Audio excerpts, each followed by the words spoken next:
안녕하십니까. 2018년도 7월 29일 한 달이 금방 지나가는군요.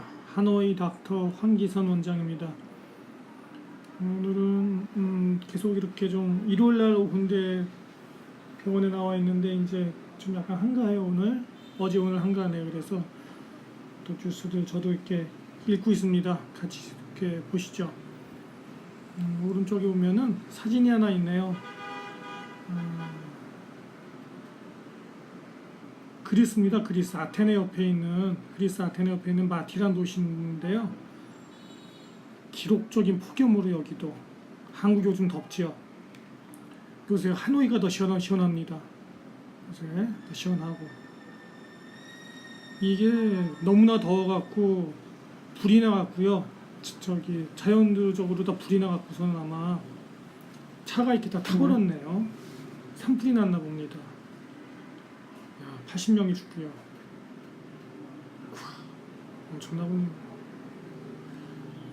화씨로 104도면은 이게 섭씨로 몇 도인가요?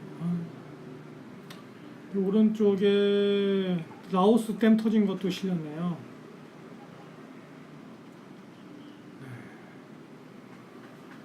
26명이 죽었다. 실종된 사람들은 아직 못 찾았고요. 7개의 마을을 휩쓸어버리고.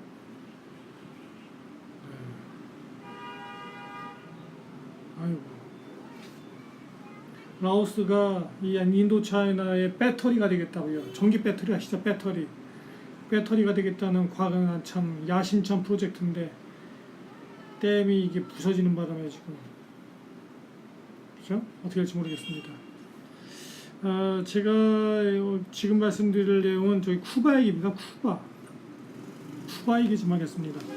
쿠바가 여기서 저는 뭐 한국에 있었을 때는요, 여기 하노이로 이사 오기 전까지는 3년 전에 쿠바에 대해서 관심이 없었고요. 다만 가끔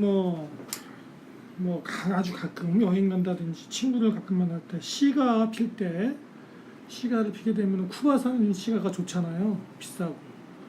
그래서 그럴 때 정도 이거 쿠바 시가가 괜찮네. 이 정도 관심 있었을 정도 외에는 전혀 관심이 없었는데요.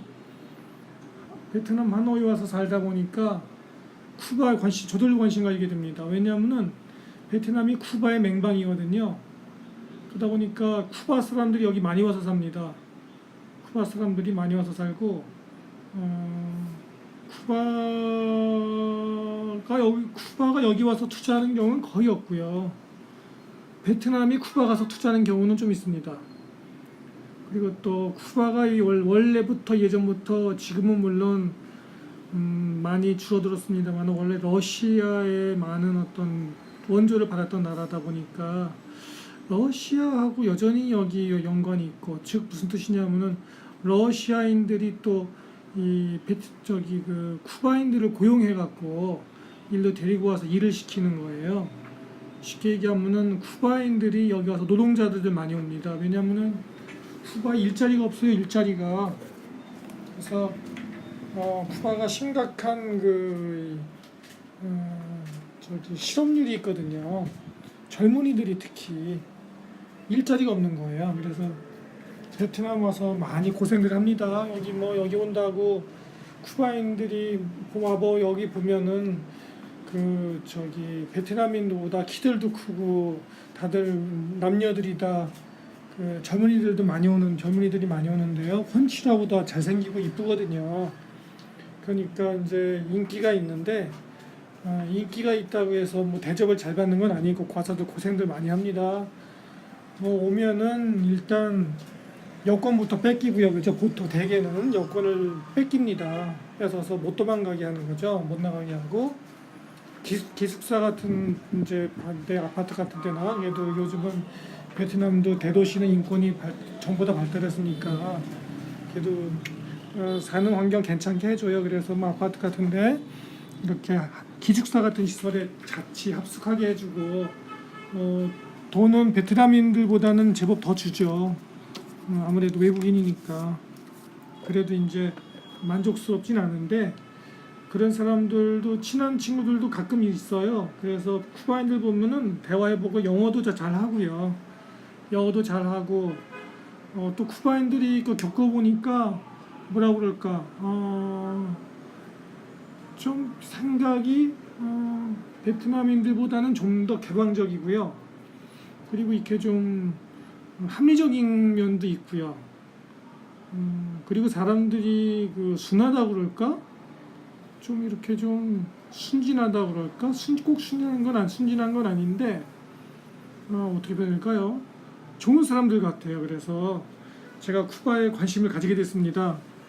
근데 뭐 쿠바인들이 제 환자가 되고 그런 거는 있을 수 없고요. 왜냐하면은 뭐 돈이 별로 없거든요.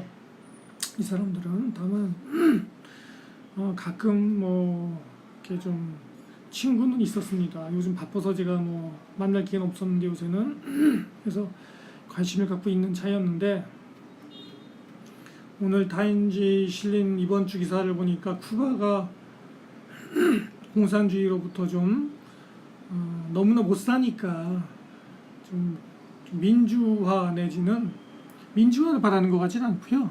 약간의 그 시장 발전, 자본화를 바라는 것 같아요. 그 내용을 소개해드리겠습니다. 여기가 왜 그 카스트로가 오래 지배했고요. 그 다음에 그 카스트로의 동생이 라울이 오래 지배했잖아요. 근데 이제 라울이 이제 드디어 두 형제가 오래 해먹다가 후계자를 지정했네요. 4월에 올해 4월에 미구엘 디아스 카넬이라는 사람으로 지정해갖고 이 사람이 이제 자기가 디아스 카넬이 새로 이제 거기 이제 대표가 되니까 쿠바의 왕이죠, 왕.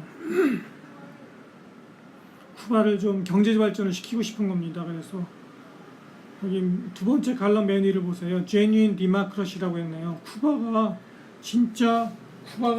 쿠바야말로 이 사람 얘기는 주장입니다. 아침에 커피를 많이 마셔서 그런가 목이 좀 이상하네요. 죄송합니다. 쿠바야말로 진정한 민주국가다 이렇게 주장을 또 하네요. 하여튼간에 그 국민들은 참 착한데 왜 이렇게 이거 저기 지도자라는 사람들은 이상하게 보면은 착한 국민들이 있는 나라는 항상 지도자들이 완전히 깡패 비슷하고 거짓말장애에다가 협잡 사기꾼들 비슷하고 국민들이 거칠고 그러면은 그죠? 국민들이 만만치 않으면은 지도자들이 오히려 순하고 착하고 그런 거 이거 참나 이 사람도 하는 얘기 보니까 완전히 거짓말로 그냥 벌써부터 발랐군요. 그러니까 말로는 하여튼간에 이제 민주화 되겠다고 많이 하는 거예요. 그래서 헌법도 바꿨다고 그러고요. 그런데 이게 재밌는 표현입니다. 맨 오른쪽 칼럼 아래쪽을 좀 보세요. 뭐라고 하면 이렇습니다. 근데 경제적으로 발전시키고 싶은데 왜 발전시키고 싶을까요? 예전에 소련이 많이 지원해줘 갖고 먹고 살았는데 소련이 붕괴했잖아요. 경제적으로. 그러니까 소련의 지원을 못 받아, 러시아의 지원을 못 받으니까 먹고 살 게 없는 데다가 같은 경제적 노선을 걸었던 베네수엘라가 완전히 폭망해 버렸지 않습니까? 베네수엘라 따라가는 거예요. 근데 뭐 최근에는 뭐 대한민국도 베네수엘라 꼴 난다 이런 얘기를 제가 얼마 전에 한국 뉴스 보다가 본 적이 있는데 글쎄요, 한국이 설마 그렇게 되지 않기 바랍니다. 근데 쿠바 같은 경우에는 베네수엘라 꼴 따라가기 쉬운 거죠. 그래서 그게 싫다는 겁니다. 쿠바에서는. 그래서 근데 이제 뭐냐면은 재밌는 거는 여기 이제 지도자들 얘기가 쿠바 지도자들 얘기가 뭐냐면은 자기네야말로 진정한 민주국가고요. 그리고 하여튼간에 돈은 벌고 싶으나 이런 얘기예요. 돈을 벌고 싶으나 천천히 하고 싶다. 개혁을. 이렇게 자본주의로 확 나가는 거 그런 거 말고 여전히 사회주의 체제를 유지하고 그리고 조금씩 이렇게 발전하고 싶다. 시장 경제를 이런 주장을 하는 겁니다. 이렇게 해서도 성공할 수 있겠습니다. 어쩌면은 왜냐하면 베트남 같은 경우에도 그런 케이스에 속하잖아요. 베트남도 그런 비슷한 아이디어를 갖고 성공했는데 물론 약간 그 다른 점이 많죠. 베트남의 특히 다른 점은 쿠바하고 다른 점은 베트남은 물밀듯이 그 해외 투자가 들어오잖아요. 근데 쿠바에는 해외 투자가 별로 안 들어가고 있고요. 그래서 자기네들도 그렇게 한번 받아보겠다는 건데 해외 투자를 직접 투자를 비롯해서 자본 수지 비롯해서 여러 가지 형태의 해외 투자 받고자 하는 건데 이런 정도의 태도로는 과연 될지 모르겠습니다. 힘들 것 같은데요. 그렇게 되면은 어떤 일이 생기느냐. 지금과 같이 마찬가지로 많은 쿠바의 젊은이들이 해외로 어쩔 수 없이 엄마 아빠를 떠나서 사랑하는 가족들과 친구들을 떠나서 해외로 전전하면서 일거리를 찾아 고생하는 그런 일이 계속 유지가 되는 것이죠. 한국도 뭐 재수없이 이렇게 됩니다. 한국도 경제 망하면은 젊은이들 해외로 다 나가서 거지같이 일해야 됩니다. 네? 다들 이런 경계심을 가져야 된다고 생각합니다. 감사합니다. 재밌으셨으면은 그 구독 버튼 또 좋아요 버튼 눌러주세요. 감사합니다.